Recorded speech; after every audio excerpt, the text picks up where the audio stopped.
Este segmento es presentado por Stellarbet, donde juegan las estrellas. El gobierno de José Antonio Kast confirmó que mantendrá el cronograma original de la ley 40 horas, que reducirá la jornada laboral de 44 a 42 horas semanales a partir del 26 de abril de 2026. La meta final sigue siendo alcanzar las 40 horas en 2028, respetando la gradualidad establecida de su implementación inicial en 2024.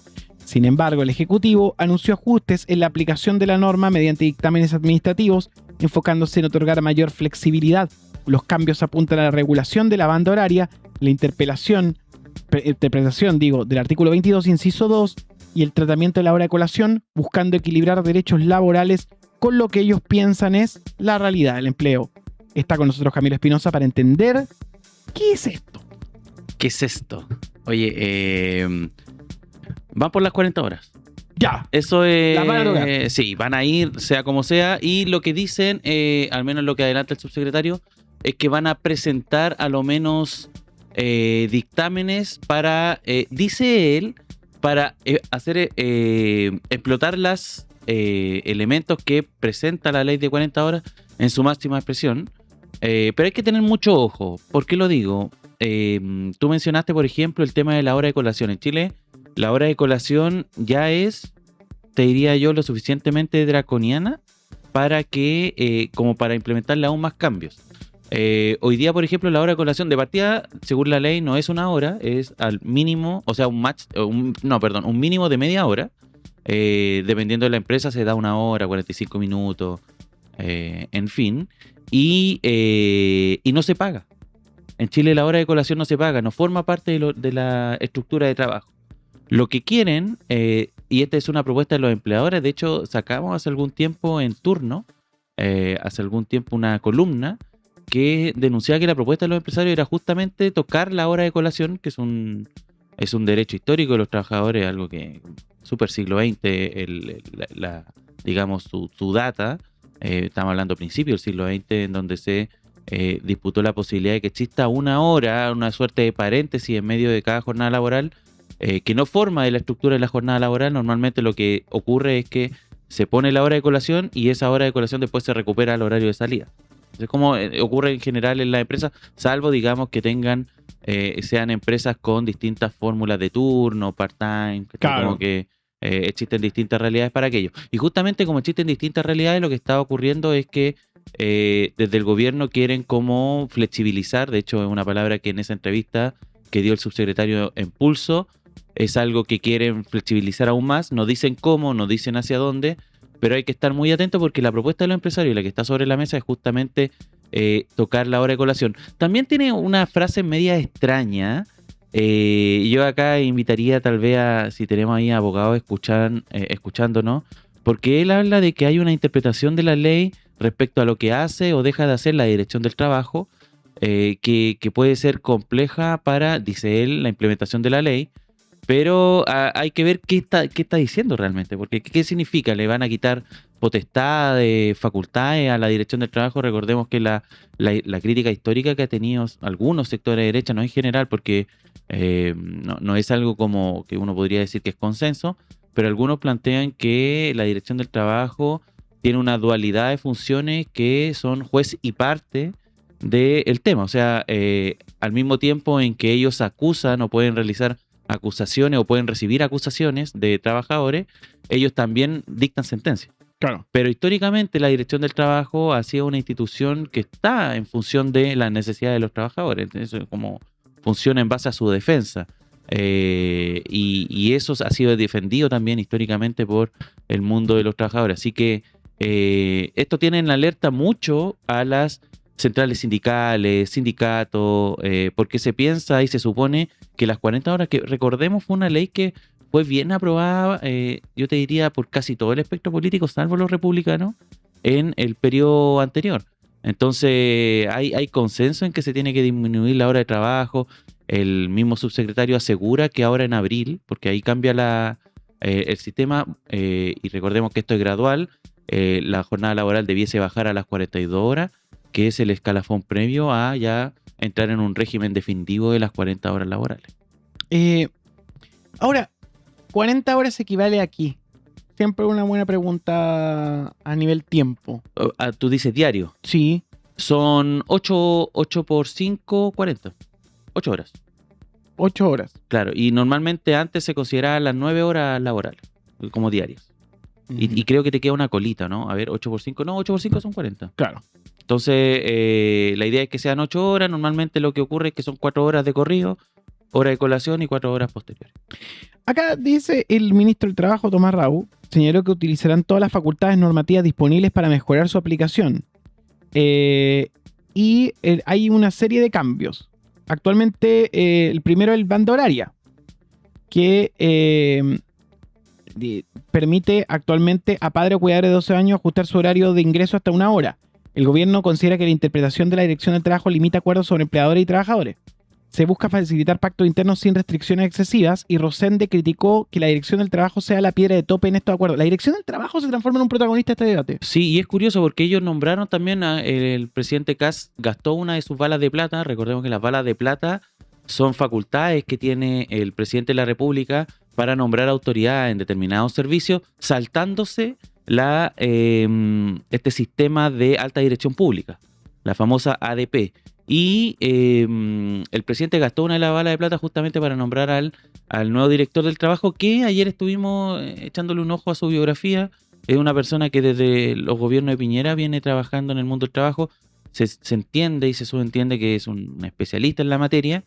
Y estaría bueno también conocer sus prerrogativas. De momento, no, como fue nombrado recientemente, no tenemos mayor información de cuáles son sus ideas en este gobierno y hacia dónde va a apuntar. Sí, el segundo cambio del artículo 22, inciso 2, este artículo excluye a ciertos trabajadores de la limitación de jornada como gerentes o cargos sin supervisión directa. La actual interpretación es considerada demasiado restrictiva por el Ejecutivo. Se pretende ampliar o reinterpretar los criterios para incluir más casos dentro de esa categoría.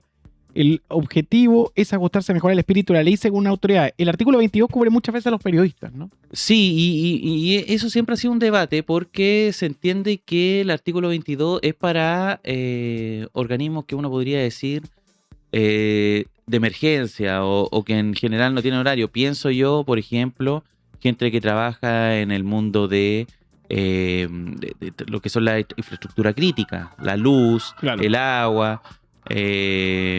Pienso también en cuando ocurren en general está pensado para la emergencia y no sé en qué momento los periodistas pasamos a ser personas de importancia en caso de emergencia. Es un debate, no digo que tal vez no lo sean. Yo creo que en caso de terremoto y cosas así, evidentemente la comunicación a nivel país pasa a ser un elemento importante, pero el tema es que evidentemente el artículo 22 históricamente se ha prestado para ser una suerte de bypass para no pagar hora extra. Es como históricamente lo que ha ocurrido. Entonces, la idea, hay que ver ahí bien cuál es el contenido. O sea, si él quiere alterar el artículo 22. Porque ¿qué pasa con el artículo 22? Siempre se presentó como una suerte de piedra de tope para la aplicación de esta misma ley, justamente porque si tú no tienes en rigor un horario de trabajo definido, ¿cómo voy a reducir tu horario de trabajo? Pero el tema del artículo 22 es que de todas maneras se rige por lo que dice el Código Laboral, que es que una persona no puede superar determinada cantidad de horas laborales más allá de cómo se estructure de acuerdo al artículo 22, de acuerdo al régimen normal, su horario de trabajo. O sea, si él está 8, los 5 días de la semana, se cumplen perfectamente las 40 horas. Ahora, si tú trabajas bajo régimen de artículo 22, si un día tú haces, pongámosle, 10 horas, debieses de todas maneras adaptar tu sistema dentro de la semana para esas 2 horas recuperarlas dentro de la semana. Claro. O sea, si tú trabajaste 10 horas, lo natural es que el día siguiente o dentro de la semana tú trabajes otro día 6 horas. O sea, como que se recupera de esa forma y eso es lo que permite el artículo 22. Hay que ver cómo lo altera el gobierno de Kast justamente esa facultad. El tercer cambio es la hora de colación. Hoy la normativa impide que la reducción de jornada se imputa al tiempo de colación. Esto obliga a disminuir horas al inicio o al final de la jornada laboral. El gobierno evalúa modificar esta interpretación para evitar reducciones mayores a las previstas originalmente. Rosende enfatizó que buscan evitar que la ley genere efectos más allá del espíritu con que fue creada. Justamente lo que te comentaba de la hora de colación, y esto yo creo que es derechamente una trampa que quiere hacer los gremios empresariales en particular, que presentaron esta propuesta durante el debate y la están erigiendo actualmente, es la posibilidad, y es derechamente una trampa, bypassear la reducción de 1 hora de la jornada laboral en la hora de colación.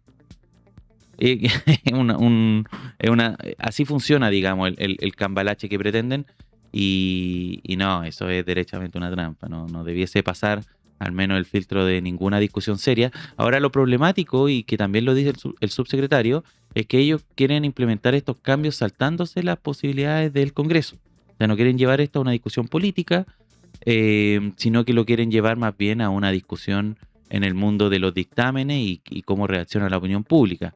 Mucho ojo también con las 40 horas, porque es la propuesta y la política pública que se implementó en el gobierno anterior más valorada. Dicen que es lo mejor que hay, si hay algo bueno que hizo en general el gobierno de Boric, y eso lo dicen desde personas incluso muy críticas del gobierno anterior, son las 40 horas. Lo admiten, dicen, ese es el principal avance. Y hoy día, o sea, lo que están diciendo las encuestas de opinión al revisar las distintas medidas de CAS, la que tiene mayor cantidad de detractores es justamente las 40 horas. Y avanzar en ese sentido, que es complejo. Yo he escuchado distintas medidas que en general de este gobierno actual quieren avanzar donde las cosas funcionan bien. Es raro eso, como generar cambios. Por ejemplo, vimos el fin de semana una entrevista al ministro de Transporte que está hablando de alterar la flota de buses y hacer cambio en ese sentido, cuando en general el tema del transporte ha mejorado muchísimo. Entonces, hacerle cambio, eso se puede percibir mal desde el punto de vista de la opinión pública. Y lo mismo ocurre acá con las 40 horas. Hacerle cambios, tocar las 40 horas, tocar la gratuidad o tocar las grandes que se perciben. Los avances percibidos, claro, que hayan bienestar. Retroceso en ese sentido puede significar derechamente un error del gobierno actual. Puesto número 2. El presidente de Estados Unidos, Donald Trump, lanzó un ultimátum de 48 horas a Irán para reabrir completamente el estrecho de Hormuz, advirtiendo que de no cumplirse, su país arrasará las centrales eléctricas iraníes. La amenaza se da en medio de una escalada militar que involucra ataques cruzados entre Irán, Israel y las fuerzas estadounidenses. En respuesta, autoridades iraníes y el cuerpo de la Guardia Revolucionaria Islámica advirtieron que cerrarán el estrecho y atacarán infraestructura energética en la región si continúan las ofensivas. El conflicto se intensifica con bombardeos, tensiones nucleares y un escenario de guerra prolongada que amenaza la estabilidad global. La cosa está fea. Oye, tenemos, sí, de todas maneras, un vuelco de última hora. Si uno abre los principales portales de noticias norteamericanos, acaba de hablar Donald Trump. Contemos esta historia en general. ¿Por qué? Porque lo que hizo Donald Trump fue ponerle un ultimátum a Irán. Si Irán no libera el estrecho de Hormuz en 48 horas, nosotros les vamos a bombardear todas las centrales eléctricas. Eso es lo que dijo en términos muy simples y resumidos Donald Trump el fin de semana. Irán dijo, si ustedes hacen eso, nosotros vamos a cerrar definitivamente el estrecho de Hormuz. Pero ahí, por ejemplo, estamos viendo una nueva reacción de Donald Trump, en donde él señala que ha tenido conversaciones de última hora con Irán. Que han sido productivas. Lo que es novedad, porque no estaba teniendo conversaciones diplomáticas de ningún tipo. Dice que ha tenido conversaciones muy buenas con Irán y que eso está provocando que finalmente él va a posponer cualquier ataque a las centrales eléctricas de Irán. Entonces, en el fondo, el ultimátum fue medio de papel, fue medio de cartón. Ojo con lo que está haciendo Donald Trump, porque ha sido muy fluctuante sus declaraciones el fin de semana. El día viernes, si no me equivoco, declaró que prácticamente habían arrasado con la marina iraní, que ya no existía marina iraní, que ahora el petróleo va a poder circular libremente por el estrecho de Hormuz, y lo que nos hemos percatado es que eso no es tan así, y que ahora tiene que plantear un ultimátum. Como la situación se agudiza, ayer también hablaban autoridades de Israel que decían que estos ataques tanto en el Líbano como en Irán van a durar semanas. Esto tiene muy alterado nuevamente a los mercados. El barril, el petróleo, despertó nuevamente este lunes, y esta semana finalmente se inaugura con un precio sobre los $100 el barril. Recordemos que hace ya bastante rato está bastante disparado el precio del petróleo. En algún momento estuvo bordeando también durante el día de ayer los $120 el barril. La semana pasada, el día viernes, ocurrió lo mismo. Entonces, están bien preocupados los mercados de cuánto se puede llegar a extender. Yo entiendo que Irán está haciendo negocio con el estrecho de Hormuz. Está como, ya si hay un buque que quiere pasar sí o sí, se le cobra una millonada, le pega ahí una suerte de transacción y permite pasar, pero el flujo es muy, muy limitado, muy corto. Entonces está bien compleja la situación hoy día en el estrecho de Hormuz. Bueno, también esta tensión, por supuesto, ha tenido otras consecuencias el fin de semana. Hay una escalada militar entre Irán e Israel. Irán lanzó ataques con misiles contra Israel, dejando decenas de heridos en ciudades como Tel Aviv. El primer ministro Benjamín Netanyahu prometió continuar la ofensiva militar contra Irán. Israel participa varias semanas de combate contra Irán y el grupo Hezbollah, y la ofensiva incluye bombardeos en Líbano y operaciones terrestres con miles de muertos y desplazados. Hay impacto en la población civil. Testimonios de Teherán reflejan temor ante posibles ataques a la infraestructura eléctrica. Un residente afirmó: sin electricidad, Irán será derruido y se convertirá en la pesadilla de todos. El título de CNN ahora es que Trump aplaza la amenaza de ataque. El presidente Donald Trump afirma que Estados Unidos e Irán han mantenido conversaciones productivas y que pospondrá, como bien comentaba Camilo, cualquier ataque militar contra las instalaciones energéticas iraníes durante 5 días. Oye, Antes de ir al puesto número 1, tenemos una alerta a esta hora para que nos estén mirando. Estamos en vivo y en directo. Hay una alerta de turno a las 9:14. Y este sería el origen de un gran taco. Hay un corte total en Avenida Salvador de Francisco Bilbao debido a procedimiento policial en sucursal bancaria.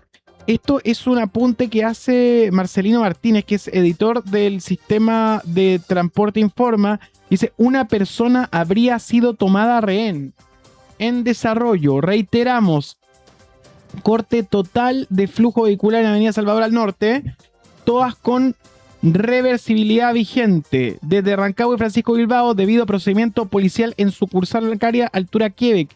Prefiere alternativa. Tomaron, según el editor, esto es según el editor de Transporte Informa, el sistema de movilidad del estado de la región metropolitana, habrían tomado un rehén. 9:15 de la mañana, 9:15 de la mañana, atención preliminar, corte total de Avenida Salvador desde Francisco Bilbao, debido a procedimiento policial en sucursal bancaria. Es información en desarrollo, la están tomando en este momento varios portales de noticias y estamos atentos a lo que está pasando. hey. Oye, yo quería agregar simplemente para Volvamos al tema del estrecho de Hormuz. Sí, el tema Donald Trump. Si uno abre hoy día el portal de Bloomberg, tienen un gráfico en tiempo real que muestra cómo después de la declaración de Donald Trump bajó el precio del petróleo. Calculo que cerca de los $100 el barril, ya estaba llegando a los 115. Mira, ahí vemos la caída, pero tiene un rebote, entonces está volviendo a subir. En estos momentos está a $105 el barril, el precio del petróleo.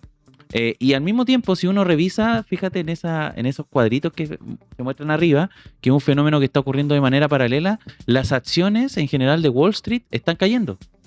Vemos que, por ejemplo, S&P 500 está bajando 1,51, el Nasdaq casi 2 puntos en esta hora de la mañana, el B500 1,55 y así. Tenemos complicaciones también en que mientras, digamos, sube el precio del petróleo, lo que está ocurriendo es que bajan las acciones de la empresa. Y lo último es un reportaje que salió ayer en New York Times, que trae fuentes desde la interna del régimen iraní, perdón, del régimen israelí, del gobierno de Netanyahu, en donde se plantea que las esperanzas que tenían respecto a esta situación de la guerra en Irán era que ocurriera una rebelión a la interna de Irán, que ya más o menos lo hemos comentado también acá, pero que eso no ha pasado, lo que ha traído como consecuencia una situación de una guerra que se puede transformar en algo de mayor tiempo, lo que evidentemente va a perjudicar aún más la economía. Sigue también, y esto también es información que he leído hoy día en la mañana, la pretensión del gobierno estadounidense y en general de sus fuerzas militares están tratando de tomarse la isla de Karg. Recuerda que comentamos también que hay una isla que está permitiendo que de todas maneras el flujo del petróleo iraní pueda salir hacia Asia, hacia la India, hacia China, etcétera. Pero de momento todavía eso puede ser un elemento importante porque la isla de Karg queda hacia el lado asiático. y es algo que quiere tomarse Estados Unidos. Ha realizado bombardeo y ha intentado generar una suerte de bloqueo marítimo, pero no ha logrado, digamos, tomar posesión concreta de esa pequeña isla de 24 kilómetros cuadrados. Así que nada, vamos a seguir monitoreando lo que pase. Muchas gracias a todos los que te están sumando como suscriptores esta mañana. Puesto número 1. El gobierno de José Antonio Kast definió modificar el mecanismo de estabilización de los precios de los combustibles MEPCO mediante decreto en medio de un escenario de alza del petróleo sobre los $100 por barril y un elevado costo fiscal. La medida busca reducir el gasto público. El rediseño permitirá que las variaciones internacionales se reflejen más rápido en los precios locales, lo que podría impactar directamente a los consumidores. En paralelo, la aprobación del mandatario cayó a 51%, con bajas significativas en mujeres y sectores medios, en un contexto de preocupación económica por el alza de los combustibles. Hoy es el día de lo que algunos medios, entre ellos la segunda, el día viernes, sacó un reportaje adelantando la ley, la vía chilena a la ley Omnibus, que es lo que va a presentar el... ¿Qué es la ley Omnibus? La ley Omnibus, recordemos, era una suerte, un paquete de reformas en una serie de ámbitos que se presentaron en Argentina, entre las que evidentemente también incluían rebajas de impuestos a las grandes empresas. Lo mismo está ocurriendo, ¿no? Y se espera que ocurra durante esta jornada. Existe hoy día reunión en La Moneda con distintos ministros, una suerte de junta ministerial con el presidente Kast, donde se espera que una vez que culmine esa reunión, que hoy día a las 8:30 de la mañana, se presenten, digamos, los principales lineamientos de esto. Han ido saliendo por goteo. Evidentemente va a haber una transformación al MEPCO, al sistema, a este subsidio que se le entrega a las bencinas. No se sabe todavía de qué magnitud, pero evidentemente por las declaraciones del ministro Quirós, esto evidentemente va a ser un cambio que va a perjudicar a los usuarios, porque la idea no es inyectarle mayor recurso del Estado para que la bencina mantenga su precio, sino que y en la medida que evidentemente puede generar una situación estructural más grande en caso de que el petróleo siga subiendo. Ahora, habló Mario Marcel el fin de semana. Sí, dio una entrevista. Sí, y me gustó su cuña, porque dijo, ¿Ya? a nosotros en pandemia, y es efectivo, en pandemia, de hecho todos los límites que se están rompiendo hoy día respecto al precio del petróleo también ocurrieron en pandemia. Y el ministro Marcel dijo, cuando ocurrió eso nosotros no le echamos la culpa al gobierno anterior. Entonces es un palo de algo que está haciendo actualmente esta administración respecto al MEPCO. También se esperan, como te decía, una rebaja a los impuestos corporativos, que hay que tener mucho ojo de la magnitud. Se habla de pasar de un 27 a un 23% el impuesto de primera categoría, que sería el principal cambio. Y también hablamos nosotros la semana pasada de transformaciones al DFL2 para sacarle el IVA a la compra de vivienda. Ahora, en general, lo que se habla ahí es que no sea necesariamente un beneficio para la primera vivienda, que es lo que esperan muchos sectores, sobre todo sectores medios, que tal vez tengan capacidad de pago de poder comprar la primera vivienda, porque eso actualmente ya existe, sino que está pensado para personas que quieran comprar de la tercera vivienda en adelante. Y esos son inversionistas que quieren comprar departamentos para arrendarlos. Pregunta, ¿acá hay alguien que tenga más de 2 departamentos? Le pregunto al público, a ver si el chat está atento.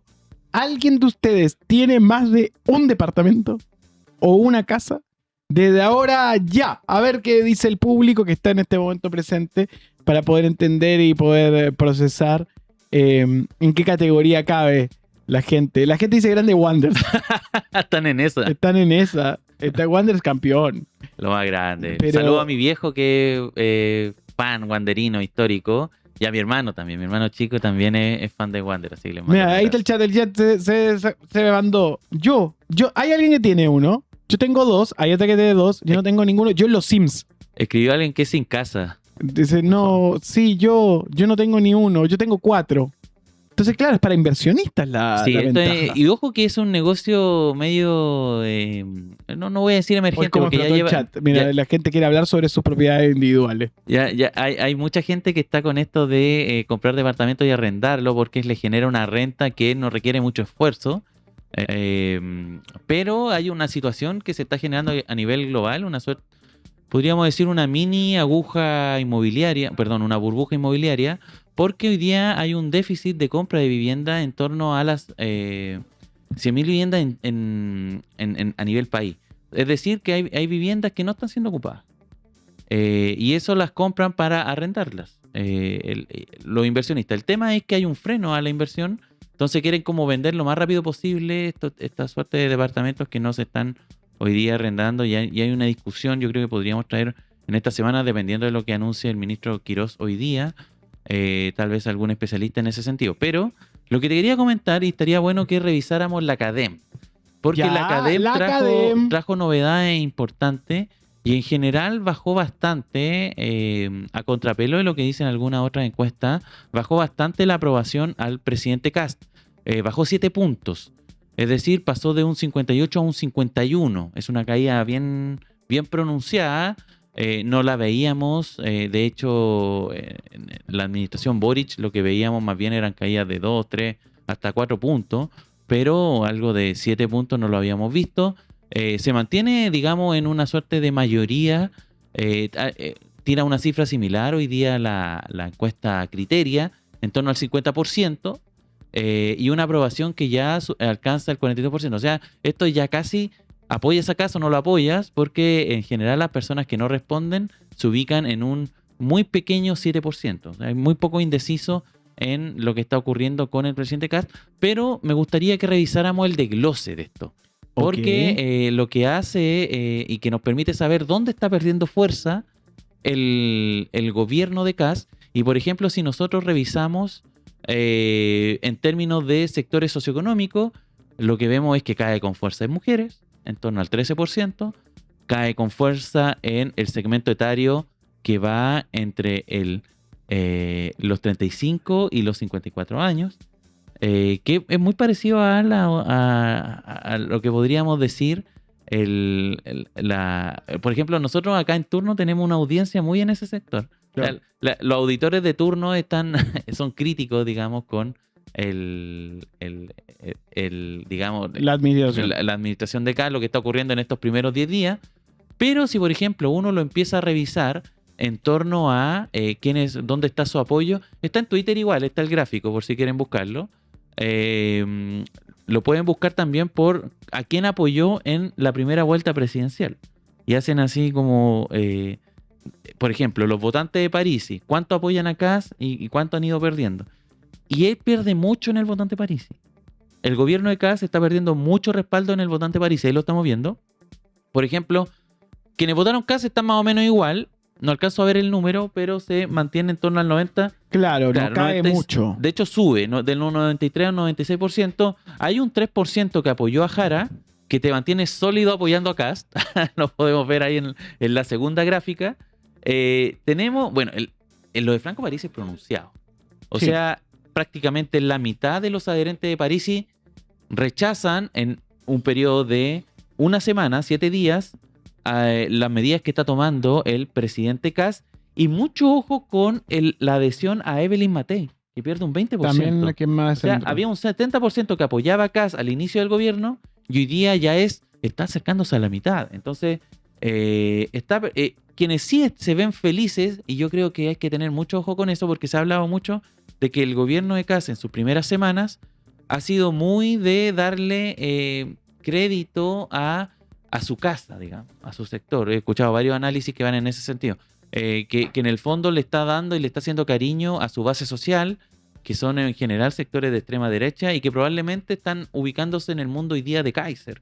Y en el mundo de Kaiser el apoyo se mantiene intacto. El problema es que está perdiendo apoyo en los sectores más moderados, pensando en el mundo más pedejenino y en el mundo de Matei, que es lo más llamativo de todo, pese a que tenemos personas de ese mundo hoy día con mucho protagonismo en el gobierno, el ministro Alvarado, por ejemplo, o el ministro de la SECPRES, que son militantes de la UDI y de RN y que no están convenciendo con las medidas que están tomando, no están convencidos del rumbo que está tomando esto. Recordemos que París incluso ha salido a criticar las medidas en torno al CAE.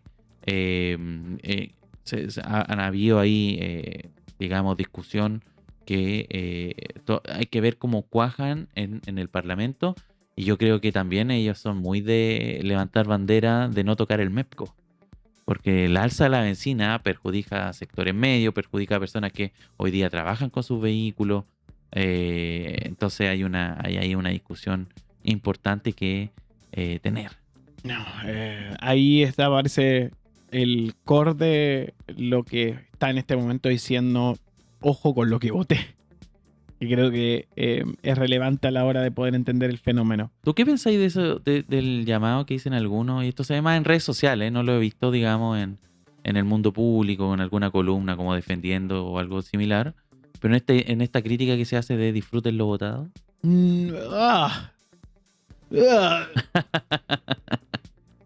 Prefiero recurrir al chat. A ver qué dicen en el chat. El chat, ¿está de ¿disfruten lo acuerdo votado? con el disfrute lo votado? ¿O no? Porque, por ejemplo, Miss Atomic Bomb dice, qué manera de llorar. Ella está del lado de acá. No sabemos si es hombre o mujer tampoco. Miss Atomic Bomb. Claro. Pero quiere plantear la crítica. Dice que se lamenta la gente. De ser ciudadana iraní. Claro, pero en este momento la gente, el disfrute de lo votado es como... Yo creo que la gente se tiene que hacer responsable de lo votado. Es distinto. Disfrute de lo votado. Sí. Sí, viejo, disfrute de lo votado. No, me carga. No estoy de acuerdo. Sí, no estoy de acuerdo. ¿Por qué no están de acuerdo? Ahí está, explotó el chat. Compa, no disfrute lo votado.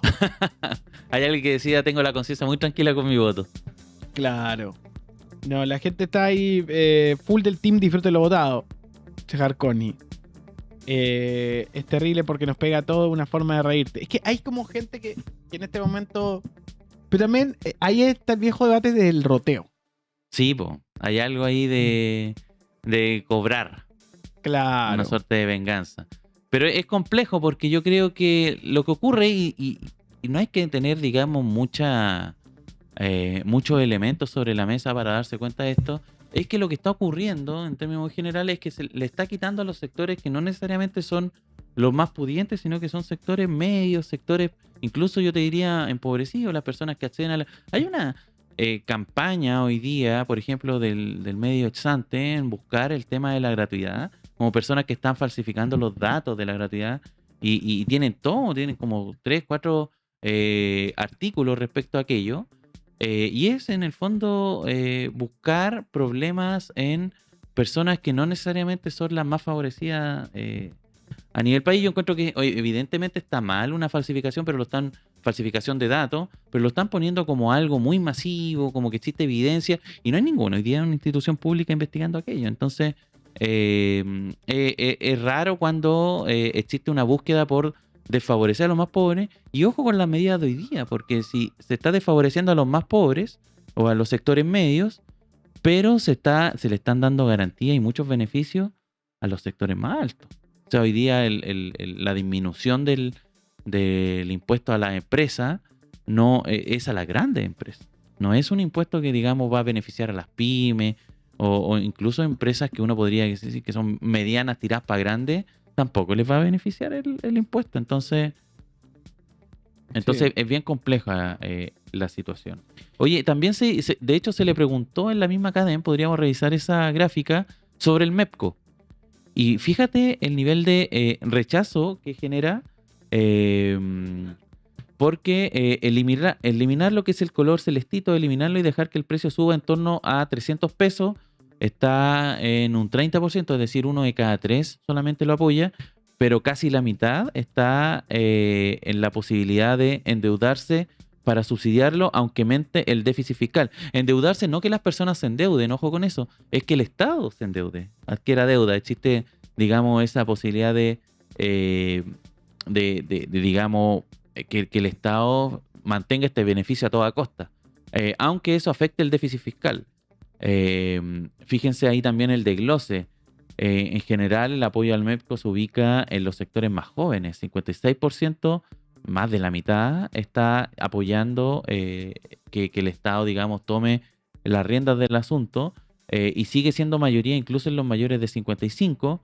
Evidentemente hay un favor en los sectores medios. O sea, fíjate cómo la clase media está apoyando hoy día el MEPCO en torno a un 56%, En los sectores bajos, tal vez más bajos, y esto lo escuchaba en entrevista el fin de semana, como se hizo en el gobierno anterior una aplicación importante de buses eléctricos que no requieren gasolina, no necesariamente eso va a repercutir en un aumento de el valor del transporte.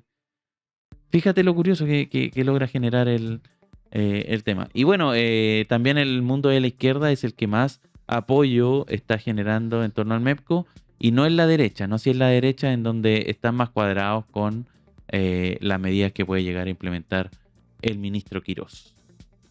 Son las 9 de la mañana con 33 minutos. 9 de la mañana con 33 minutos. Gracias por todo el análisis, Rey del Facto, Camilo Espinosa. Estamos trabajando todo el día. Está instagram.com/turno en vivo para poder conversar y que sean parte de la charla y que puedan compartir nuestras piezas e información. ¿Hay actualización sobre el tema de Metro Salvador? Vamos a ver. Para que nos están viendo, estamos observando la noticia del momento. Hay un corte total de Avenida Salvador desde Francisco Bilbao por un procedimiento policial en sucursal bancaria. Una persona habría sido tomada rehén, dice el editor de Transporte Informa. Dice preferir al norte por Antonio Varas, Avenida Pedro Valdivia, Seminario, Avenida Vicuña Maquena. Todo el cuadrante con alta congestión. Hoy hay una nueva imagen, llegó mucho carabinero. Claro. Hay un despliegue grande, debe ser eso. Este es el Banco Estado que está justo al frente del Hospital Salvador. Que tiene 2 pisos. No sé si alguno de ustedes ha tenido que hacer algún trámite alguna vez ahí, pero es un Banco Estado de 2 pisos. La parte de cajas está abajo y arriba está todo lo que tiene que ser con trámite de todo tipo, digamos, todo como servicio al cliente que tiene el banco. Así que nada, hay una gran cantidad de congestión por Avenida Salvador. Evítenlo. Esa es la instrucción que tenemos que darles en este momento a todos los que nos ven y que son parte de nuestra comunidad y nos escuchan a través de YouTube en vivo. Información de último momento. Son exactamente las 9 de la mañana con 34 minutos.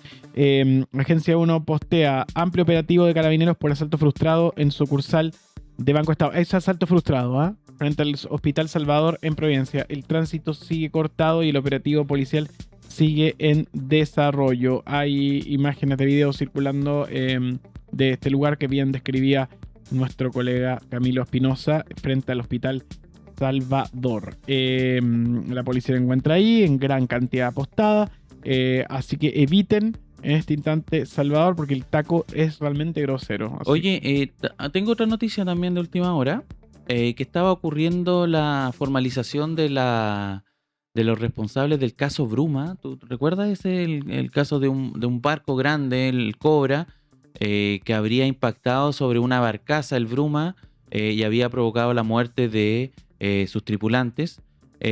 Acaba de salir las medidas cautelares, firma quincenal y arraigo nacional, y además Blumar, que era la empresa, digamos, que estaba detrás del buque grande, queda sin cautelares. Esto es información que acaba de salir, lo tienen algunos medios, estamos viendo ahí sabes.cl. Solo firma quincenal y rechaza prisión domiciliaria para los imputados.